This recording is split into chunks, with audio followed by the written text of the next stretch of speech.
students. Once again, I welcome you all to e-learning platform by Automobile Department of BSIT. Myself SB Shinde from Automobile Department, and this is our third lecture for 2 and 3 wheeler technology. So these are the points which we'll cover in this lecture. The points are: what do you mean by chassis, and what are the basic types of the chassis. So we'll see one by one. So the first point of this lecture is the chassis. So the first question comes to your mind is, what do you mean by chassis? So the chassis is the French term. Chassis म्हणजे काय? ही French term आहे and was initially used to denote the frame parts or basic structure of the vehicle. म्हणजे काय? चॅसी म्हणजे आता confuse होऊ नका. चॅसी म्हणजेच फ्रेम. आतापर्यंत जे आपण बघितले फ्रेम, त्या फ्रेमला दुसरं नाव आहे चॅसिस आणि हा फ्रेंच शब्द आहे आणि it is denote the frame parts or basic structure of the vehicle. It is the backbone of the vehicle. A vehicle without body is called chassis. आता फॉर एक्झाम्पल, आता बॅकबोन का म्हणलंय? आता आपल्या पाठीचा कणा, बॅकबोन, जर तो नसेल तर आपली बॉडी स्ट्रेट राहू शकते का? नाही राहू शकत. तशी जर चॅसी किंवा ती चॅसी फ्रेम नसेल तर तुमच्या गाडीला स्ट्रेंथ मिळणार नाहीये. जी मेन स्ट्रेंथ असणार आहे ती त्या चॅसीला असणार आहे. इन केस ऑफ ऍक्सिडेंट वगैरे ती चॅसीस तुम्हाला रजिस्ट करणार आहे प्रत्येक गोष्टीला.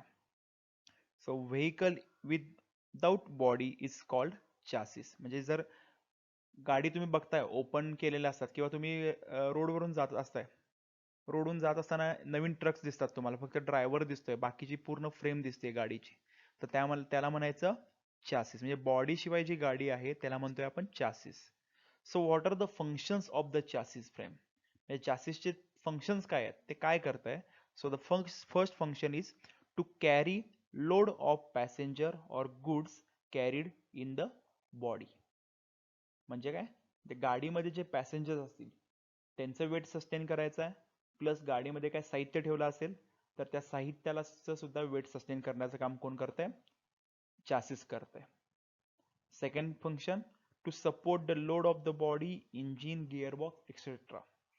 म्हणजे गाडीवर जे जे काय काय पार्ट्स असतील, आपलं मेन इंजिन आलं, गाडीची बॉडी झाली, त्यानंतर गिअरबॉक्स आहे, जेवढे जेवढे पार्ट्स आहेत हे सगळे चॅसिसवर माउंट होतात आणि या सगळ्यांना सपोर्ट कोण करतंय? चॅसिस करतंय. Third function is to withstand the forces caused due to the sudden braking and acceleration. हा सुद्धा महत्वाचा पार्ट आहे. म्हणजे तुम्ही ब्रेक अप्लाय करताय किंवा एकदम सडन ॲक्सेलरेशन म्हणजे सडन गाडी रेस करताय, स्पीड वाढवताय, हे सगळं हा जो फोर्स आहे हा कोण विथस्टँड करणार आहे? तर ही चॅसी विथस्टँड करणार आहे. तर त्यासाठी सुद्धा चॅसी तुमच्यासाठी महत्वाचे आहे. And the fourth function is to withstand the stresses caused due to bad road condition. गाडी तुमची खड्ड्यांमध्ये वगैरे गेली, खड्ड्यांमध्ये गेल्यानंतर गाडी खालीवर होते, हे जे सगळे शॉक्स आहेत, हे सगळे स्ट्रेसेस आहेत, हे सगळे डायरेक्टली चॅसिसवर पडतात. हे सगळं चॅसिस सस्टेन करते और चॅसी विथस्टँड करते हे सगळं. And last one is to withstand centrifugal force while cornering. गाडी जेव्हा तुम्ही टर्न करता, एकदम शार्प कॉर्नर असेल किंवा एकदम शार्प कर्वेचर असेल आणि ज्यावेळी तुम्ही टर्न करणार आहे गाडी, तर त्यावेळी तुमचं जे सेंट्रिफ्युगल फोर्स असणार आहे गाडीचा, सेंट्रिफ्युगल फोर्स म्हणजे काय? बाहेर खेचणे, बाहेर ढकलणे. तर हा जो फोर्स आहे टर्निंगच्या वेळीचा, हे व्हेकलची बॉडी काय करणार आहे? विथस्टँड करणार आहे. So these are the 5 functions of the chassis frame.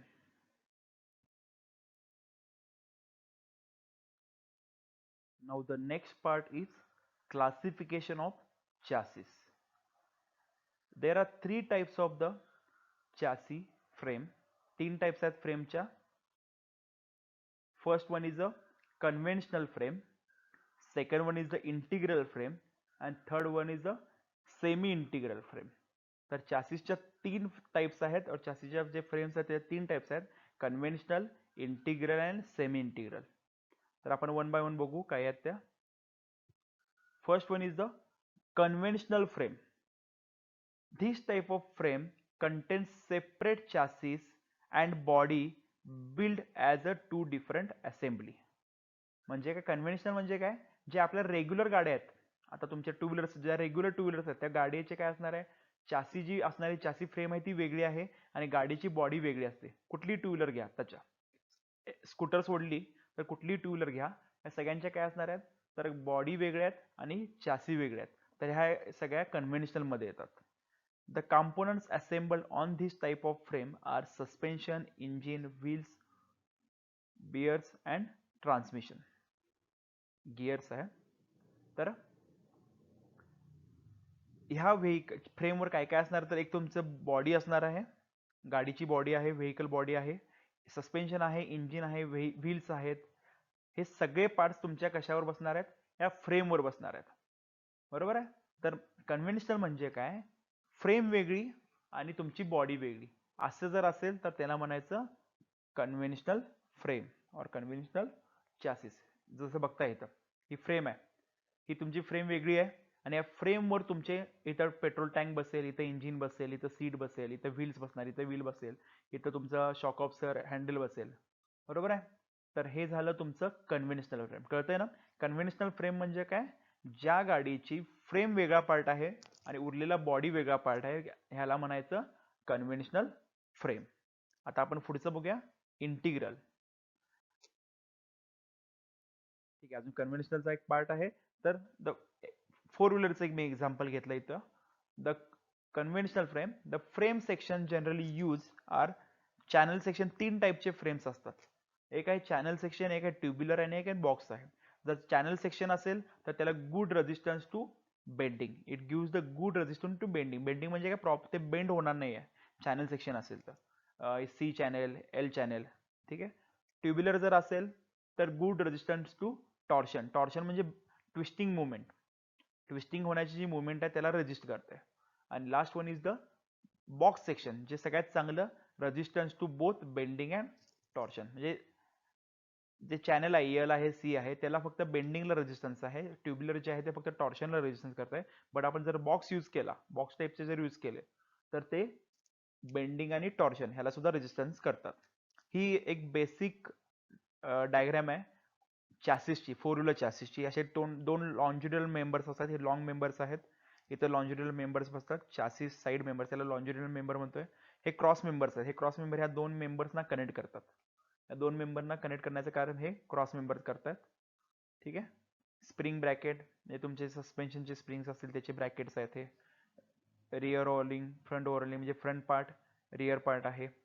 Wheel base म्हणजे दोन चाकांमधलं अंतर आहे. व्हील बेस म्हणजे हे अपसेट ॲट रिअर, हे कशासाठी आहे, हे इथं चाक बसलेलं असते. हा साईड व्ह्यू आहे, हा टॉप व्ह्यू आहे. ठीक आहे. ही बेसिक लेआउट आहे फोर व्हीलर चॅसिसचा. Now the next part is integral. त्याला दुसरं नाव आहे monocoque frame. The monocoque frame or monocoque meaning, म्हणजे मोनोक्यूबचं मिनिंग काय आहे, अ सिंगल सेल. मोनोक्यूबला काय म्हणायचं, सिंगल सेल, एकच बॉडी, एकच पार्ट, पूर्ण जेवढं असणार ते सगळं एकच पार्ट. इंटिग्रल म्हणजे पण सुद्धा काय, एकच part. The frame is use nowadays in most of the cars. ही मोनोक्यूब जी आहे ही जनरली सगळ्या कार्स मध्ये वापरली जाते. कार्स ज्या आहेत, स्मॉल कार्स ज्या आहेत, त्यांना चासी किंवा फ्रेम वेगळी नसते, तर ते एक मोनोक्यूब म्हणून एक पूर्ण सेट असतो. There is no frame and all the assembly units are attached to the body. For example Maruti वगैरे आपले जे आहेत, आता अल्टो वगैरे असतील, ते पूर्ण एकच असेंब्ली आहे. बॉडी आणि फ्रेम असा एकत्रच आहे. फ्रेम वेगळं आहे किंवा बॉडी वेगळी आहे आणि ते नंतर एकत्र असेंबल केले असं नाही आहे. कन्व्हेन्शनल मध्ये बघितलं तर आपले ट्रक्स आहेत, मोठे मोठे टेम्पोज आहेत, त्याला कसं होतं ते, तर फ्रेम वेगळी येते, नंतर बॉडी त्यावर बनवतोय आपण. बसची फ्रेम येते, नंतर त्यावर बॉडी बनवतोय. ते झालं कन्व्हेन्शनल मध्ये. पण इंटिग्रल किंवा मोनोक्यूब मध्ये काय असते, फ्रेम वेगळी नसते, तर हे फ्रेम आणि बॉडी हा एकच पार्ट असतोय. फ्रेम आणि बॉडी हा एकच पार्ट. फॉर एक्झाम्पल जसं सांगितलं की जे कार्स आहेत आत्ताच्या इंडियन रोडवर, आपल्या इथे जे रोडवर कार्स दिसत आहेत, ह्या कार्स सगळ्या इंटिग्रल किंवा मोनोक्यूब फ्रेम मध्ये एक्झाम्पल आहे. In two-wheeler, it is exclusively used in racing or sports bike. फक्त आणि फक्त ह्या रेसिंग बाईक्स किंवा स्पोर्ट्स बाईक मध्येच वापरले जातात. कुठले इंटिग्रल टाईपचे frame. The monocube structure is highly rigid structure that combines all elements of the bike that includes seat mounts, seat बसवलेले असतात, fuel tanks आहेत, tail आहेत म्हणजे रिअल पार्ट आहे, and comes under the single rigid piece of metal. एकाच part मध्ये हा सगळा बनवलेला असतो. हे इथे एक्झाम्पल दिसतात. हे जुने स्कूटर्स वगैरे होते ते त्याचं एक एक्झाम्पल आहे. आणि ही रेसिंग बाईक आहे. ही रेसिंग बाईक आहे. ही पूर्ण एकच पार्ट आहे, म्हणजे बॉडी वेगळी किंवा चासी वेगळी नाही. ही एक पूर्ण एकच पार्ट आहे. ह्याला म्हणायचं मोनोक्यूब ऑर इंटिग्रल फ्रेम. कळतंय? म्हणजे काय कन्व्हेन्शनल म्हणजे काय झालं तर फ्रेम वेगळी, बॉडी वेगळी, आणि इंटिग्रल ऑर मोनोक्यूबला काय आहे हे सगळे एकत्रच असते. पण टू व्हीलर मध्ये जनरली फक्त आता लेटेस्ट मध्ये फक्त स्पोर्ट्स बाईक किंवा रेसिंग बाईक्स मध्येच वापरलं जातं हे इंटिग्रल फ्रेम. आणि कन्व्हेन्शनल सगळ्या टू व्हीलर्स मध्ये सध्या वापरलं जात आहे. आणि हे मोनोक्यूब आणि इंटिग्रल जे आहे हे जास्त ऍप्लिकेशन हे आत्ताच्या कार्स मध्ये आहे, प्रायव्हेट व्हेकल मध्ये. ठीक आहे. Next point is layout of two wheeler vehicle. So this is the layout of or the parts of the motorcycle. ठीक आहे. मोटरसायकलची ही कॉम्प्लिकेटेड डायग्राम आहे. तुम्ही सिम्पली तुमच्या नुसार तुम्ही डायग्राम काढू शकता. फक्त ते पार्ट्स तुम्हाला आयडेंटिफाय आले पाहिजेत. म्हणजे त्यामध्ये मेन सीट दाखवता आली पाहिजे, फेंडर दाखवता आले पाहिजे, बॉडी दाखवता आली पाहिजे, इंजिन दाखवता आली पाहिजे, फ्रंट सस्पेन्शन, हेडलाईट, इथले ब्रेक आणि क्लच असतील, टायर्स आली, व्हील आले, सायलेन्सर, हे सगळे बेसिक पार्ट्स तुम्हाला दाखवता आले पाहिजेत. बघून घ्या एक 2 सेकंदामध्ये.